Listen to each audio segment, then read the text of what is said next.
अब तक आपने धर्म, रोजगार या गरीबी से पलायन वाली कई खबरें देखी और सुनी होंगी, लेकिन 21वीं सदी में महानगरों के पलायन किन बातों से ट्रिगर होते हैं, इसका चौंकाने वाला सबूत बेंगलुरु से सामने आया है, जो वहां की सत्ता के लिए एक शर्मिंदगी का विषय है।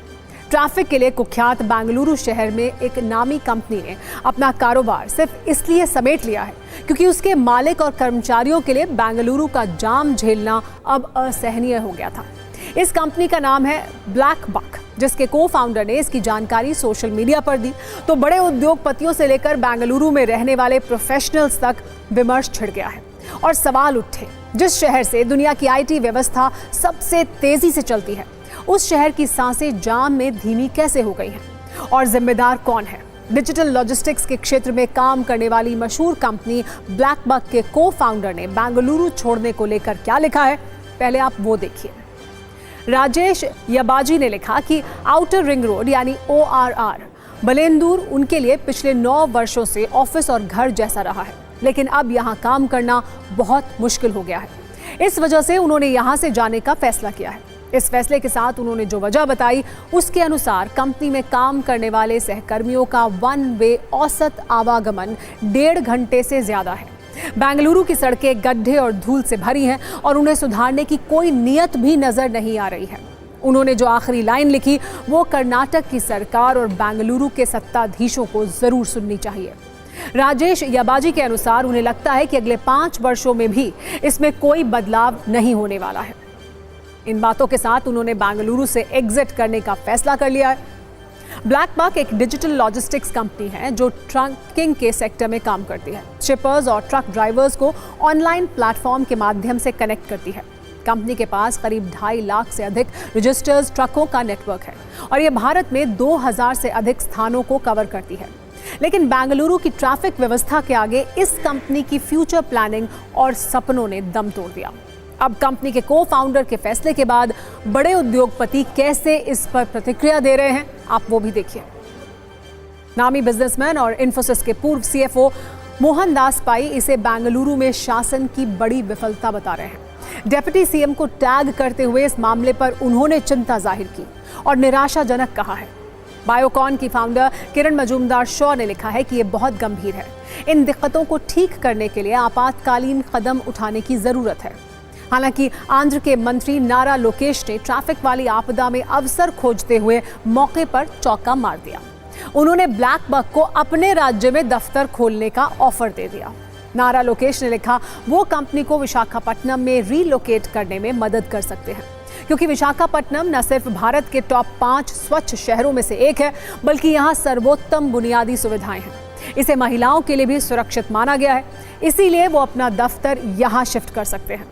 लेकिन आज विमर्श का विषय ये नहीं है कि ब्लैक बक नया दफ्तर कहां पर खोलेगी, बल्कि विषय यह है कि आखिर जो बेंगलुरु दुनिया के आईटी सेक्टर को बूस्टर डोज देता है, उसकी खुद की इम्यूनिटी भीषण ट्रैफिक जाम की वजह से खत्म कैसे हो रही है और कैसे बेंगलुरु का अर्बनाइजेशन मॉडल उसकी विफलता का प्रतीक बन रहा है। वैसे जब बात बेंगलुरु के ट्रैफिक की हो रही है तो आज हम कर्नाटक के deputy CM DK Shivakumar का एक बयान आपको याद दिलाना चाहेंगे, जो उन्होंने इसी साल फरवरी में एक इवेंट में दिया था। जब उनसे बेंगलुरु के ट्रैफिक को लेकर सवाल किया गया था तो उन्होंने कहा था, बेंगलुरु की ट्रैफिक समस्याएं इतनी गंभीर हैं कि भले ही भगवान नीचे आ जाएं और सड़कों पर चलें, लेकिन अगले 1, 2, 3 वर्षों में भी कुछ नहीं बदलने वाला है। और अब अपनी इन बातों से सिस्टम की नीति और नियत का अंदाजा आसानी से आप भी लगा सकते हैं। आज हमने बेंगलुरु के दर्द जाम पर सत्ता की जो कुंजी तैयार की है, वो अपने आप में एक सवाल है। आखिर आईटी हब कहाँ जाने वाला शहर, सिलिकॉन सिटी के नाम से मशहूर शहर जाम नगर क्यों बन गया है? आंकड़े देखिए। एक रिपोर्ट के अनुसार बेंगलुरु में रोज लगभग 1600 किलोमीटर का ट्रैफिक जाम लगता है। मतलब बेंगलुरु में रोज अलग अलग लेन में लगने वाले सभी जामों को जोड़ दें तो ये 1600 किलोमीटर के बराबर है। बेंगलुरु में पीक आवर में गाड़ियों की औसत गति सिर्फ 18 किलोमीटर प्रति घंटा होती है। टॉम ट्रैफिक इंडेक्स के रिपोर्ट के अनुसार बेंगलुरु सबसे ज्यादा ट्रैफिक जाम वाला भारत का दूसरा शहर है। यहाँ सिर्फ 10 किलोमीटर जाने में कम से कम 34 मिनट का समय लगता है। इसके अलावा एक रिपोर्ट ये भी बताती है कि ट्रैवल टाइम के लिहाज से बेंगलुरु दुनिया का तीसरा सबसे धीमा शहर है। उसके आगे सिर्फ कोलंबिया का बोरनक्विला और भारत का कोलकाता है। इसीलिए बेंगलुरु के लोगों का दर्द है कि उनकी जिंदगी का एक बड़ा हिस्सा जाम में ही कट रहा है और ये संघर्ष किसी एक दिन का नहीं बल्कि रोज का है। आंकड़े बताते हैं कि बेंगलुरु के लोग हर साल जाम में अपनी जिंदगी के 117 घंटे बर्बाद कर देते हैं, जो 5 दिन के बराबर है। इस लिहाज से अगर 60 साल की उम्र का पैमाना माना जाए तो उसकी जिंदगी के 1 साल बेंगलुरु के जाम में खत्म हो जाएंगे। इसके अलावा बेंगलुरु में जाम इतनी बड़ी समस्या है कि हर वर्ष उसे 20,000 करोड़ रुपए का नुकसान सिर्फ इसीलिए होता है। लेकिन आपके मन में एक सवाल होगा, आखिर ऐसा क्यों है? आखिर बेंगलुरु का ये दर्द जाम खत्म होने की जगह बढ़ता क्यों जा रहा है? तो इसकी वजह है बेंगलुरु की कुल जमीन में सड़कों का हिस्सा सिर्फ 8% है, लेकिन गाड़ियां बढ़ती जा रही हैं। रिपोर्ट के अनुसार बेंगलुरु में गाड़ियों के बढ़ने की रफ्तार सड़कों से ज्यादा है। अप्रैल 2025 तक बेंगलुरु में गाड़ियों की संख्या 1 करोड़ 20 लाख से ज्यादा थी। इसमें भी बड़ी संख्या में कार हैं। 2020-21 में बेंगलुरु में 20 लाख रजिस्टर्ड कारें थीं, जो अप्रैल 2025 तक 25.5 लाख हो गई। यानी इस दौरान कारों में 27.5% की वृद्धि हुई। दूसरा कारण यह है कि बेंगलुरु में आबादी तो बढ़ी, कंपनियां भी बढ़ी, लेकिन पब्लिक ट्रांसपोर्ट उस स्पीड से नहीं बढ़ा। सिर्फ सड़कों पर गाड़ियों की लाइन बढ़ती गई। बेंगलुरु मेट्रोपॉलिटन ट्रांसपोर्ट कॉरपोरेशन के अनुसार बेंगलुरु में 2011-12 में करीब 6,064 सरकारी बसें थीं, जो 2025 में सिर्फ 6,835 ही हुई। यानी करीब 12 से 13 वर्षों में भी सिर्फ 12,500 का इजाफा हुआ।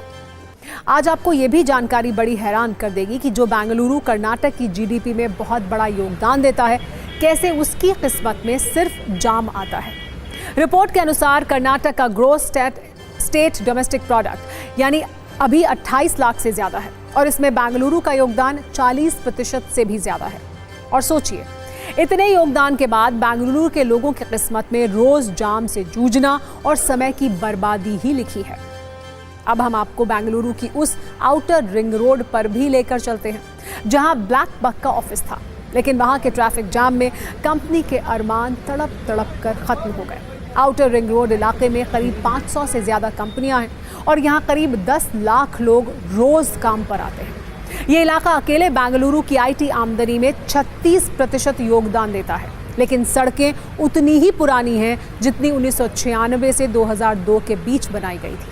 तब इस रिंग रोड को इसलिए बनाया गया था कि भारी ट्रक शहर के अंदर ना आए और ट्रैफिक कम हो, मगर अब ट्रक की जगह लोगों की भीड़ है, कंपनियों के टावर हैं, फ्लैट्स की लंबी कतारें हैं, लेकिन सड़कें वैसी की वैसी हैं। ये दर्द भरी कहानी उस बेंगलुरु की है जो आधुनिकता की गाड़ी पर सवार होकर दुनिया को नई तकनीक दे रहा है। लेकिन उसी शहर में गाड़ियां एक बार सड़क पर आती हैं तो मिनटों का सफर तय करने में उन्हें घंटों लग जाता है। हम जिस बेंगलुरु की बात कर रहे हैं वहाँ 15,000 IT कंपनियां हैं, लगभग 1500 बहुराष्ट्रीय कंपनियां हैं, जिसे भारत का नंबर 1 स्टार्टअप हब कहते हैं, जहां 14,000 से ज्यादा स्टार्टअप्स पंजीकृत हैं। और ये वही शहर है जहां 100 से ज्यादा यूनिकॉर्न स्टार्टअप्स में 45 बेंगलुरु से ही हैं। आखिर उस शहर की किस्मत कब बदलेगी, इसे लेकर सत्ता की ना कोई नीति दिखती है और ना नियत, जैसा ब्लैक बक के फाउंडर ने भी कहा है। वैसे जब एक महानगर की दर्द की बात हो तो जिक्र ये भी होना चाहिए कि एक आदर्श महानगर आखिर कैसा हो। हमारा नजरिया ये है कि एक आदर्श महानगर ऐसा होना चाहिए जहां ट्रैफिक जैम ना लगता हो, जहां सड़कों पर गड्ढे ना हो, जहां वाटर लॉगिंग की समस्या ना हो, जहां ड्रेनेज सिस्टम बारिश को सहने लायक हो, जहां इंफ्रास्ट्रक्चर और पर्यावरण के बीच संतुलन बनाया गया हो, जहां गाड़ियों के लाइसेंस जारी करते हुए सिस्टम अपने हिस्से की ईमानदारी बरते और जहां जहां उस सिस्टम के पास नीति भी हो, उसकी नियत भी हो। वैसे तो भारत में ऐसे महानगर की कल्पना बेमानी है, लेकिन अगर सरकारों और सत्ताधीशों में इच्छा शक्ति हो तो इस असंभव को भी संभव किया जा सकता है।